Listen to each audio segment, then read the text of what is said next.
It had been an exhausting yet rewarding trip, one where I finally had the chance to take a break from the chaos of everyday life. I had planned a week away from my ranch, taking a much needed breather to recharge. But as I pulled into the driveway early, my relaxation quickly turned into confusion and shock. The sight I was greeted with was nothing short of insane. My ranch, the place I'd spent years building, was being auctioned off in front of a large crowd. I couldn't believe my eyes. There, in the middle of my own property, stood Karen from the HOA, clipboard in hand, loudly announcing bids for everything from my livestock to farm equipment. I had no idea how she had gotten such a hold on my land, and it wasn't until I overheard her that I realized the truth. Karen, the self-appointed HOA leader who had always been trouble, had somehow managed to convince the HOA board that I had abandoned my property. She'd gone as far as contacting a local auction house, claiming I was gone for good and that the property needed to be sold. The audacity of it all left me speechless for a moment.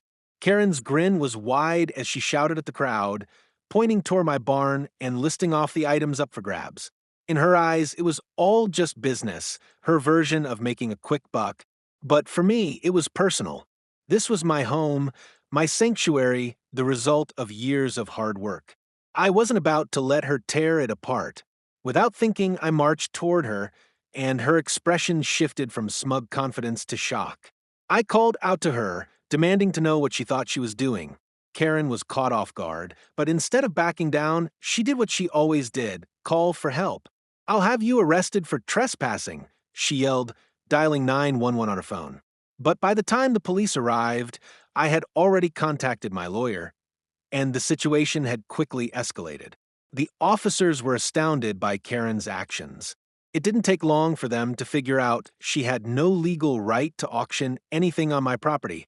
I watched as they shut down the event, telling the crowd they would be refunded and escorted off the premises. The aftermath was surreal.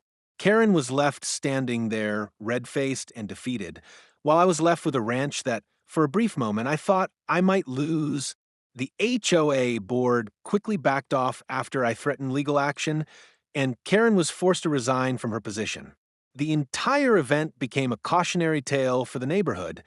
Never underestimate someone who knows their rights. For me, it was a reminder that no matter how crazy things get, I'd always fight to protect what was mine.